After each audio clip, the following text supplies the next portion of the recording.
사도행전의 개요를 설명하겠습니다. 기록자는 누가복음의 저자였던 누가입니다. 기록 시기는 주후 65년경입니다. 성격은 역서서이며 기간은 약 33년입니다. 이 책의 이름은 사도들의 행적을 담은 글을 뜻하지만 실제로는 사도 베드로와 바울의 행적을 담고 있습니다. 사실 사도행전의 5명의 중요 인물은 베드로, 스테판과 빌립, 바울, 코넬로입니다. 따라서 그들을 중점으로 초대교회가 형성되어가는 역사를 기록하였습니다. 주제는 성령의 사역과 그 역할, 복음 전파의 역사, 구원에 이르게 하는 회개와 교회 형성의 역사, 믿는 사람들의 공동체 역사, 유대인들의 교회 박해, 전도와 설교와 토론과 권면의 지속, 바울의 선교 역사, 베드로와 바울의 투옥의 의미로 교회를 통하여 역사하시는 성령의 사역입니다.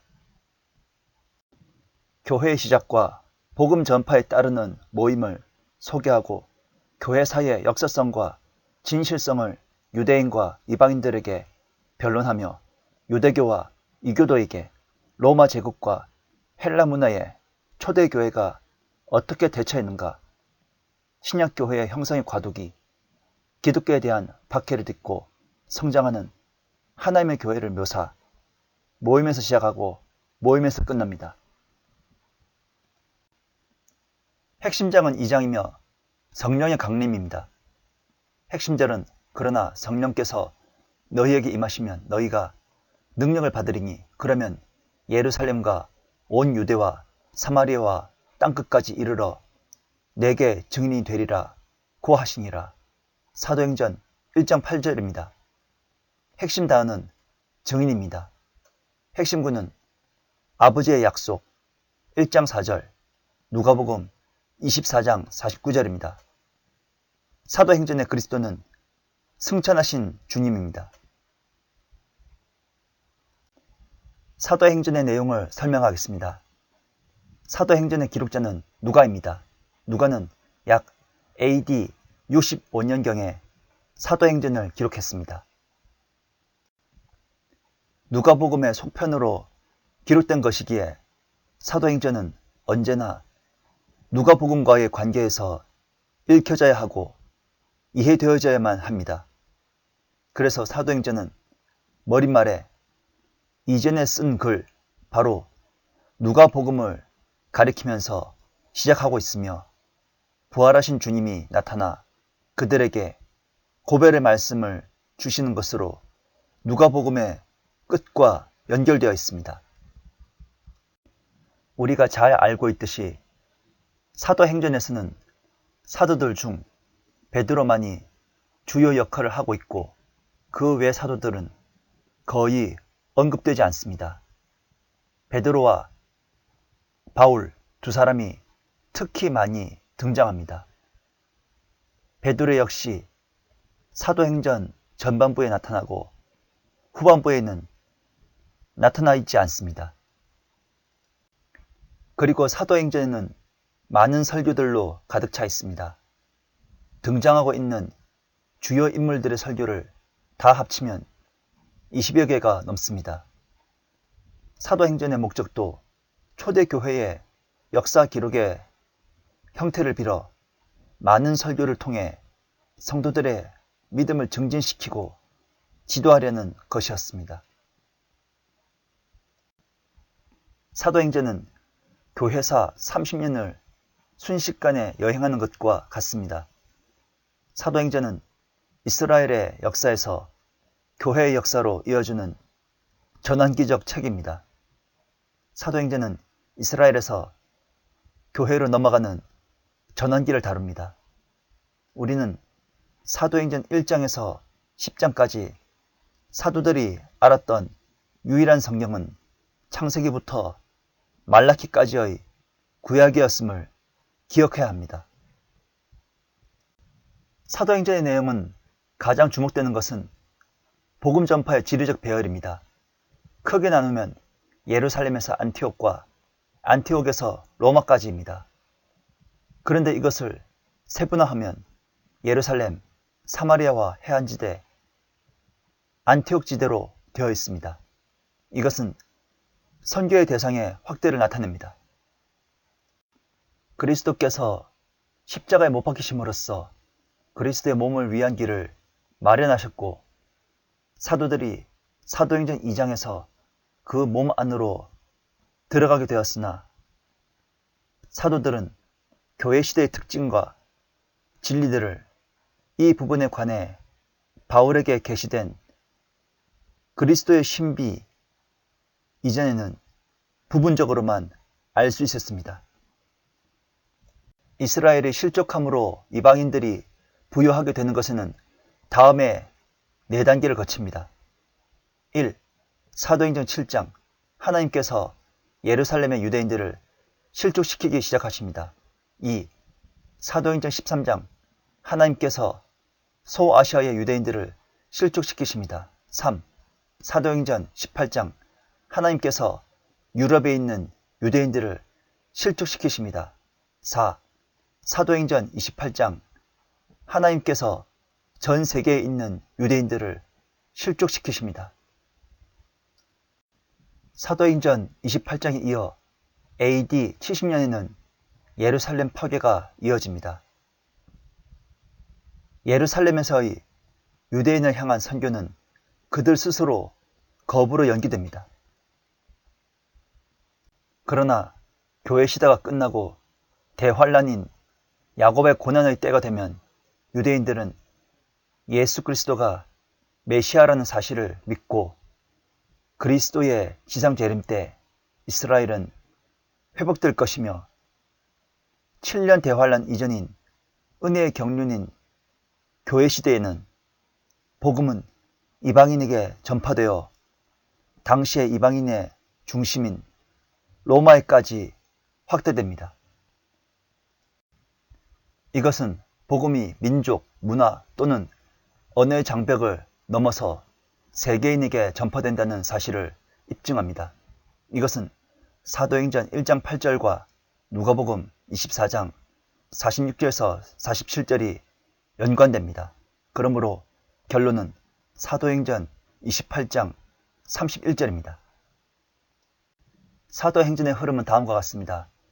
사도행전 2장에서 그의 피를 우리와 우리 자손에게 돌리라 라고 말할 정도로 예수 그리스도를 거부한 유대인들에게 베드로가 민족적인 죄를 물으면서 예수님이 주와 그리스도가 되게 하신 것이라 로써 이스라엘의 민족적인 죄를 회개하기를 촉구합니다. 방언들이 처음 나타난 것은 예수님을 메시아로 믿지 않았던 이스라엘인들과 유대교를 개종한 이방인들을 향한 것이었습니다. 사도행전 3장에서는 그리스도가 유대인들의 민족적인 메시아로서 그분의 고난이 성경을 통해서 성취되었으며 그분을 받아들이라고 믿지 않은 죄에서 돌이키기를 촉구합니다. 사도행전 6장에서 성도들의 숫자가 늘어나며 특히 헬라인들의 개종자가 늘어나게 됩니다. 사도행전 7장에서 유대인들은 스테판의 설교를 거부함으로써 메시아이신 그리스도를 배격합니다. 사도행전 8장에서 이디오피아 내시에게 예수 그리스도의 죽으심이 왕의 죽음으로서가 아닌 세상 죄를 제거하시는 속죄자로서의 구세주로 제시되어집니다. 이것은 복음이 먼저 유대인에게 전해지고 그 다음은 이방인에게 전해진다는 것을 예표합니다. 사도행전 10장에서는 물침례가 구원의 일부가 아님이 계시되고, 또한 방언들이 두 번째로 나타난 것은 하나님께서 이방인들을 물침례 없이 오직 믿음으로 구원하실 수 있음을 믿지 않는 유대인들을 향한 것이었습니다. 또한 10장에서 베드로는 레위기 11장과는 반대되는 새로운 음식에 관한 법을 배우게 됩니다. 즉, 그리스도를 통해서 율법이 폐해짐을 보게 됩니다. 이것은 율법을 받지 않은 이방인들도 그리스도의 몸 안으로 들어갈 수 있다는 것을 예표합니다. 15장에서 사도들은 모두 구원이 은혜로 말미암아 믿음을 통해 받는 것이며 어떤 행위도 일체 필요 없다는 진리에 동의합니다. 19장에서 우리는 성경의 방언들이 세 번째로 나옴을 봅니다. 바로 아폴로의 제자들이 방언을 한 것입니다. 아폴로는 침례인 요한의 십자가 이전의 사역을 전파하는 자였고 그의 제자들이 방언으로 말하게 된 것은 예수님을 그들의 메시아로 믿지 않았던 회당에 출입하는 유대인들을 위한 표적이었습니다. 사도행전을 분석하겠습니다. 사도행전은 크게 두 부분으로 구분됩니다. 사도행전에 나오는 6개의 일반적인 요약 문구를 기초로 6부분으로 나누고 3개는 베드로와 관련해서 그리고 나머지 3개가 바울과 관련해서 사용하고 있습니다. 첫째 부분에서 베드로가 두드러진 인물이고 예루살렘이 중심이며 사역은 유대인들을 향한 것이었습니다. 주 하나님과의 언약 관계에서 그들은 이미 예수를 그리스도로서 받아들이기를 거절함으로써 죄를 지었습니다. 그러므로 설교는 그 점을 지적했고 회개를 요구했습니다. 다윗의 왕국에 관한 구약의 약속들의 분명한 실패는 그 왕국이 그리스도께서 돌아오실 때 세워질 것이라는 약속으로 설명되었습니다. 이스라엘을 향한 이 사역은 누가복음 19장 12절에서 14절로 성취되었습니다. 사도들을 박해하고 마침내 스테판을 순교하게 함으로써 유대인들은 왕국이 연기되게 만든 것입니다. 우리는 이 사람이 우리를 통치하는 것을 원치 아니한다. 서론 1장 1절에서 14절, 머릿말 1장 1절에서 2절, 부활과 승천 1장 3절에서 14절. 1. 예루살렘에서의 교회 1장 15절에서 8장 3절. 첫 번째, 사도의 보충 1장 15절에서 26절. 두 번째, 오순절 2장 1절에서 47절. 세 번째, 유대교와의 첫 충돌 3장 1절에서 5장 16절.